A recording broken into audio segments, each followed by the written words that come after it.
ये कहानी है एक खुशहाल राज्य की और वहाँ के नौजवान राजकुमार की। राजकुमार होशियार था और क्यूट भी। महाराज यानी उसके पिता की अचानक मृत्यु के बाद उसे राज्य संभालना पड़ा था। यूं तो सब ठीक था, मगर कुछ समस्याएं भी थी।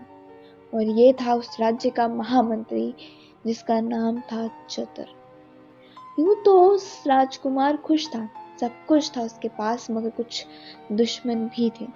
पहले महाराज और अब राजकुमार, दोनों के ही सामने महामंत्री चतुर बहुत ही तैशी बनता, मगर असल में वो सिंहासन को हड़पना चाहता था। रोज नई नई समस्याएं खड़ी करता, नई नई साजिशें बुनता रहता था, और अब उसके शातिर दिमाग में कुछ और पक रहा था, कोई नई चाल। उधर राजकुमार टोबिस को ये तो मालूम था कि राज्य का कोई न कोई दुश्मन तो है, मगर कौन ये नहीं पता था। वो दिन रात इसी के बारे में सोचता रहता था।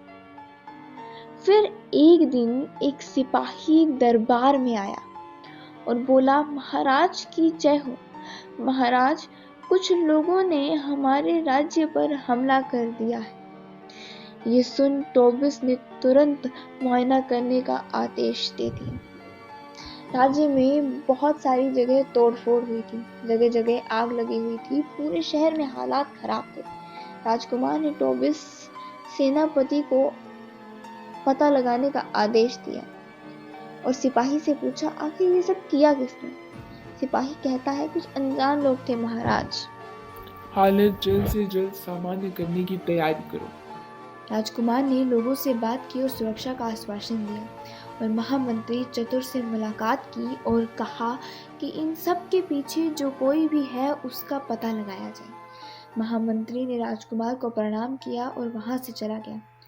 दिन प्रतिदिन राज्य के बिगड़ते हालात की वजह से राजकुमार बहुत परेशान था, तो उधर महामंत्री हंस रहा था, क्योंकि ये सब उसी का किया धरा था।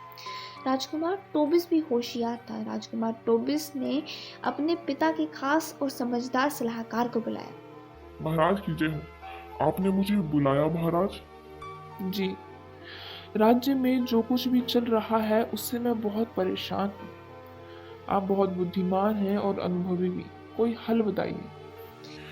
राज्य में जो कुछ भी हो रहा है या हुआ है उसमें किसी बाहर वाले का हाथ होने की संभावना बहुत कम। हो ना हो ये किसी अंदर वाले का ही काम। हाँ, मुझे भी ऐसा ही लगता है, मगर कौन हो सकता है? माफ कीजिएगा महाराज, मगर हमें बाहर से भी बहुत खतरा है। बहुत सारे पड़ोसी राज्य हमारे खिलाफ हैं और युद्ध की तैयारी कर रहे हैं। सभी ने अगर एक साथ हमला किया तो हम, मगर एक तरीका है। सेऊ प्रदेश की राजकुमारी। सेऊ प्रदेश की राजकुमारी बहुत होशियार और समझदार थी।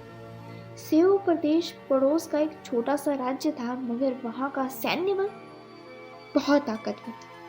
अगर सेऊ प्रदेश की राजकुमारी और राजकुमार का विवाह संपन्न हो जाता, तो न केवल बाहरी सीमा की सुरक्षा हो सकती थी, मगर राज्य की समस्याओं का भी निदान हो सकता था। कौन और कैसी थी ये राजकुमारी? जानने के लिए देखना ना भूलें इसका अगला भाग।